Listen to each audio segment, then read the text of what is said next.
Well, we are joined by Professor Anne Dolan, an expert on modern Irish history and memory. And Anne, thanks a million for joining us. Thank you, Patrick. So maybe we might start with the whole issue of commemoration, because it can sometimes be very contentious. Should we get involved in commemoration at all? Should we ever remember historical events, or should we just move on from the past? I think in a way historians are the worst people you could ask about this, in the sense that our job is about finding out what happened, or trying to find out as best we can what really happened, if that's possible at all. Many of us would argue it isn't. We can get as close as we possibly can to it.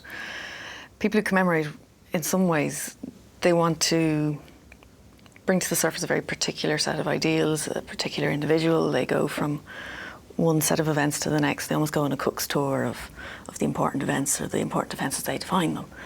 And the problem is, what we want to do is layer on the context, layer on the complexity. And almost by nature, commemoration makes it almost a caricature of what happened, and it has to. You can't bring in all that range of complexity into one small event, or one event every few years. And in a sense, I think the historians are we're almost at odds with those who want to commemorate. And I think sometimes the debate has got quite heated between historians and those who are active in terms of the commemorative world, and that was particularly the case in, I think, 1998 with the bicentennial of 1798. I think at the same time, what's interesting from the historian's perspective is looking at how commemoration actually works, because I think it tells us a lot about what societies think they're doing at any given time, who they want to commemorate, what events they want to commemorate. Tells us actually an awful lot about who they think they are, or who they want to be perceived to be at any given time. It tells us a lot about what's changing in society at any given time, in the sense that, are we more particularly interested at the moment in the lockout because we're in economic turmoil at the moment? Would we have been as interested in the 1913 lockout if we'd still been in the boom time? Is this because we have a Labour Party as part of the government? In that sense, I think it's a fascinating process for us to watch from the outside, looking in rather than being on the inside of the commemoration process. I think there's a danger when the historian maybe enters into that process, that you can maybe compromise some of your training, if you like. You compromise some of the records, you compromise the sources that maybe tell you about a much more complex process than the commemorators want. They maybe want a particularly sanitised version of events, and I think that's where we find it a little bit difficult as historians. And you see that with the 1916 Rising, that for the 50th anniversary in 1966, there were huge state celebrations, but then the Troubles broke out in Northern Ireland a few years later, and people began to worry, did they by celebrating an undemocratic event, a military operation that didn't have a mandate, did that in some ways then justify the IRA campaign, which also didn't have a mandate? And so the 75th anniversary of the 1916 Rising in 1991 was very subdued. Absolutely. But now, in a time of peace, then it's maybe, well, now for 100th anniversary, we can have a big celebration again. Yeah. In a way, the 90th anniversary is quite interesting, because it too was, 2006, we were at the height of the Celtic Tiger. It was a very sort of buoyant affair with the army going down O'Connell Street, I think, for the first time since 1966, or since some of the earlier commemorations. And again, it reflected a very different time in our history. But you're absolutely right. I mean, 66 was we were on the Lemass era. We were, the best of decades. We were being told this was a time when, if you like, you could celebrate in that very triumphalist way. It was quite interesting, though. Lemass stood back from a lot of those commemorations in 66.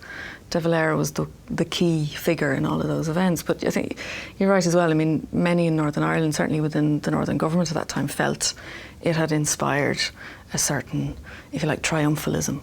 It had inspired a certain passion and had re-injected a kind of a passion into nationalism in Northern Ireland. Whether that's actually the case is a totally different matter in real terms. But I think you're right in the sense that it does.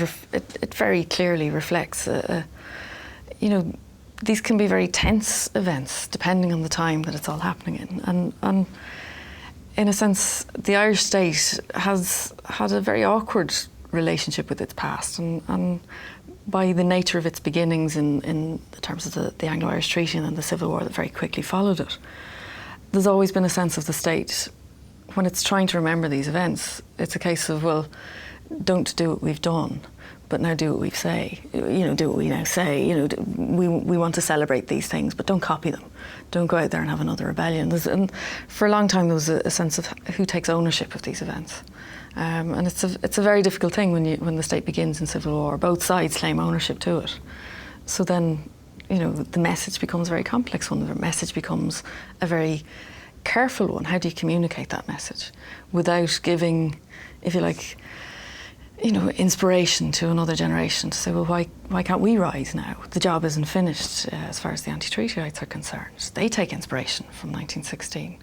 When the anti-treatyites finally accept the state, if you like, or the majority of them, when De Valera founds Fianna Fáil, when they accept the institutions of the new state, how do they then commemorate 1916 and the problems they then have to recast themselves?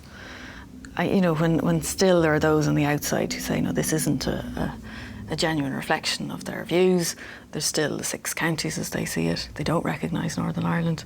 So all along the way, this isn't just something that comes up once the Troubles break out. This has been a hot, difficult kind of topic all the way along. And I mean, you even see it, De Valera, I think he couldn't wait till the 25th anniversary. On the 24th anniversary, he had to put the Cuchulainn statue into the GPO, just to get there a year ahead, just in case someone else got there first. And there's always been this tension about 1916 particularly, because it's the one thing they all took part in. It's the foundation moment for most of them. But once you get into a civil war, or post-civil war position, everyone's claiming ownership. And if you like, you see it right across the decades where, the Provisional IRA could still claim their point of origin back to the Easter Rising, to the Proclamation.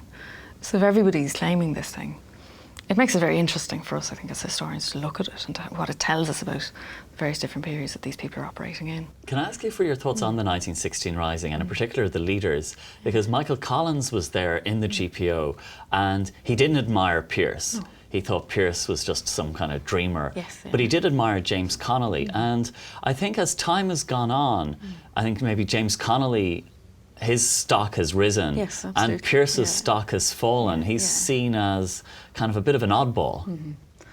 And in ways maybe it's partly to do with who has claimed him since, who has claimed Pearse in the years that have followed. It's also maybe helps that Collins's stock has risen hugely, and anything he is positive about has I suppose acquired a certain cachet about it as well as a result of that. I mean, in the sense that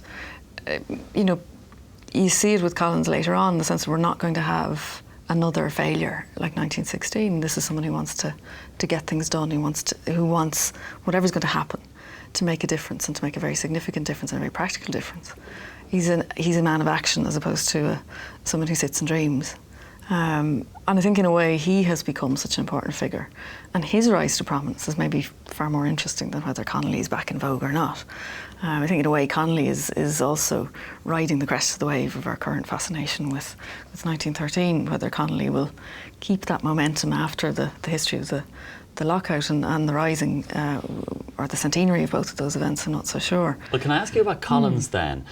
Because one of the events that he's so closely associated with is the murder of the so-called Cairo gang on Bloody Sunday. And certainly when I was growing up, that was a key moment in the War of Independence. Collins organised a hit on these British agents who were going to do terrible things.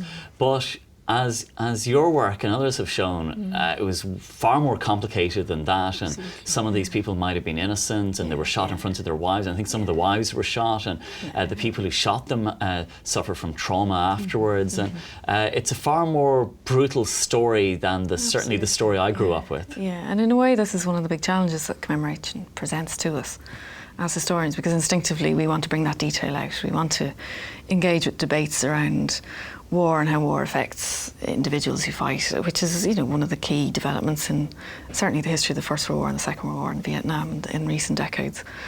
And in a way, if you apply those new methods to Irish history, you start to open up these avenues, and in a way it's totally at odds with the popular memory of it. And I think in a way, as historians, you have to be absolutely open to uncovering all of that new kind of evidence and developing it in new ways. But at the same time, I think we have to be conscious that there have been these popular stories that have built up around these kind of key events. And in a way, we sort of enter into people's mythology about these events. And sometimes we can do it in a very callous way, or we can do it in a very sort of I suppose maybe inappropriate way sometimes, in the sense that, look, we've got all of these footnotes, we've all this evidence, we've all this proof. So everything you've believed in, everything you've learned from maybe at your grandfather's knee or whatever it is all wrong. And I think it's in a way where the historical evidence and the new work starts to meet that popular memory can often be a very difficult situation. And in a way, I think historians have to be very careful about how they introduce that new evidence into that sort of public debate.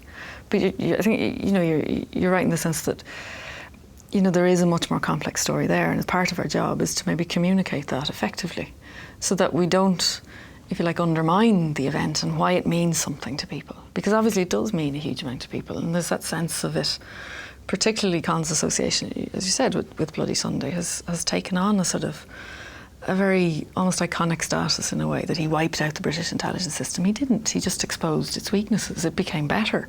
They were planning a second kind of Bloody Sunday just before the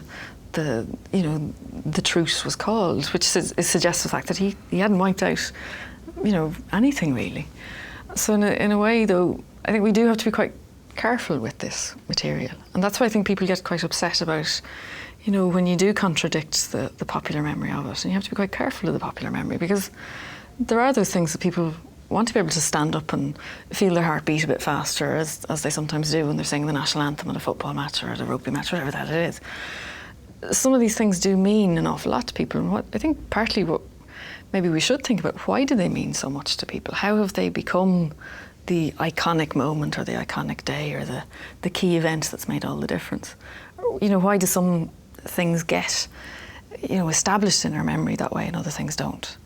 And I think in a way what's not said or what's not remembered is maybe more fascinating than what is openly cheered and remembered and talked about all the time. And can you see that in the way people call what they call these events? That sometimes people call it the War of Independence. Yes, we can't agree on what to call it. Sometimes people say the Anglo-Irish War, and sometimes people say the Tan War, because they say, well, we didn't win our independence because of Northern Ireland, and it was a war against the Black and Tans and others. So they call it the Tan War, which is kind of a saying the War of Independence has still to be fought, or the independence still has to be won. Yeah, you can reveal your politics straight away as to what do you call it? What do you call it? I mean, the fact that I think in the last few years people are starting to call it more and more the Irish Revolution. They see it as a slightly more, neutral maybe term to use. And, in a way, it too is terribly problematic in the sense that, well, there was no real social revolution. It wasn't a revolution. There's a sort of famous quip that, well, nothing changed, only the colour of the post boxes. That it was a political revolution, perhaps, but beyond that, was it any other kind of revolution? So does that term fit? But, as you said, I mean, Keith Jeffrey's done really interesting work on this, what different people call it at different times. And, I mean, it reveals a huge amount. At the time, in the 1919-2021 period, it's very interesting that contemporaries tended to call it the Troubles, which again sort of reflects, the title that we've all settled on for the period after 68-69 in Northern Ireland. Because it's sort of there's this sense of the troubles just descend on us like a cloud from the air. It's like a miasma. Nobody's responsible for troubles. They just sort of come upon us. Whereas all of the other terms, whichever one you go for, they imply someone is responsible. They imply a political stance that reflects your views on Northern Ireland to this day, or they reflect your views on the politics of the time. Are you a Dev man, a Collins man? Some people would even argue that the War of Independence, the Tan War, the Revolution, whatever we settle on, that it was actually a semi-civil war as well. It has elements of civil war in it, certainly in those first few months, because what you effectively have are Irishmen fighting Irishmen who just happened to be in the Royal Irish Constabulary at the time, many of whom are Catholic. And so there are elements of civil war there. There have been some allegations of ethnic cleansing as well, of people being killed, their houses being burned, not because they were involved in politics at all, but because they were an unpopular landlord or because of something their family did, and that there's more of a nasty, bitter streak than, again, that has been in the popular account. Absolutely. And I mean, if you think of it, you've a situation where the police are being removed from the countryside. They're being brought back into the towns and the cities. You've large parts of the landscape unpoliced, so it's a perfect opportunity to revenge old, scores. And there's some marvellous material from the Civil War period where there's police reports where they look around the entire country and they assemble this report and they actually send it into Cosgrave. And they ask them, no, sit down, read this all in one go. Because if you just read county by county, it doesn't look that bad. But if you read it all in one go, you have 26 counties where there are people stealing cattle, they're stealing sheep, they're taking, in a couple of cases, from direct quotations from the people involved, they're taking back fields that were taken in the 1870s. So the score has been settled, not just recent ones, but back decades. Back to the land war. Back to the land war. And this is the ideal opportunity. And it tells you a huge amount what people at the time around the country associated with these events. This is our time to take over now. And there's a real problem for the new state. How do you put law and order back in place when people have read all sorts of different things into this revolution? And it's your chance to take your land and take a field, or take, in some cases before houses were burnt, they were stripped of the window frames, the railings on the outsides, and then taken away and placed into other homes. But to go back to our opening discussion then, does this not show just why historians should get involved in commemoration? Because if historians aren't adding these layers of complexities, it will just become a simplified story. So the historian can actually help, I suppose, help us develop a more sophisticated view of these things. I think in a way it's the case of how do we do that? How do we do it without it being, if you like, almost a challenge to the traditional narrative? How do you introduce those layers of complexity without it looking like you're sort of assaulting that which is precious to quite a number of people? I mean, I think as historians, and I'm guilty of this as quite a number of others are, we've been very cynical about how politicians use the memories of these various different events, and we've sort of criticised a number of people saying, oh yes, Michael Collins would have joined the European Union, and Robert Emmet would have joined the European Union, and which in a way is slightly ludicrous. But the very fact that politicians keep on doing that is quite interesting. There's clearly a value to be got from it. Well, people always say for the 1916, have we betrayed the ideals of the 1916 leaders? Have we betrayed the ideals of the Proclamation? This course begins with the Proclamation. And is that slightly ludicrous then to kind of hold ourselves up to account against something that, with issues that they would never have imagined we'd be facing 100 years ago? In ways it is, but on the other hand, every state, every nation has an ideal that it feels it has to live up to. And we use it as a sort of I don't know, they're rallying points in a way. I mean, it was very noticeable around the time of the economic collapse. The 1916 Proclamation started to be mentioned an awful lot. It was key, if you like, to get everything fixed before 2016, to get the Troika out of the state before 2016 comes, because it will be a testimony to effectively a failure to live up to those ideals, principles, whatever we want to call them, that were laid out in the Proclamation. Of course, we don't always live up to them on a day-to-day basis. But with key events like that, it's another thing that you can sort of throw in the face of any government at any particular time. You've let the leaders of 1916 down. And that was in a sense, it was an undermining of sovereignty, and this is the embodiment of sovereignty for so many people in the state, and it has been taught to them as such for so long. I mean, you could argue we day after day, do we cherish the children of the nation equally? We probably don't, in real terms. So have we let down the 1916 Proclamation? If we're being literal about it, yes, we have.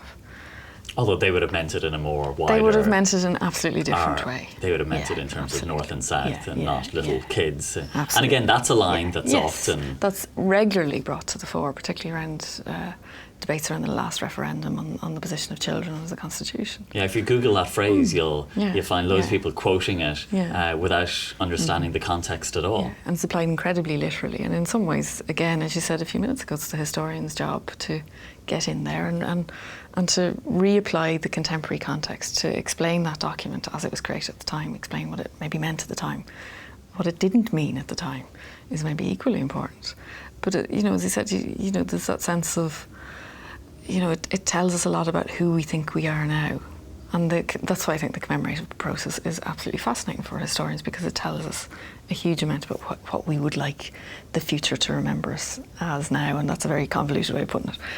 But in a way, it tells us what we think we are now by what we pick from the past. What we'd like to emulate tells us about who we are now. In the sense, it's very interesting. We were talking about Michael Collins earlier, in the sense that for a long time he'd kind of fallen out of memory. People were anxious in the late 50s into the early 60s that, school children leaving school didn't know who he was.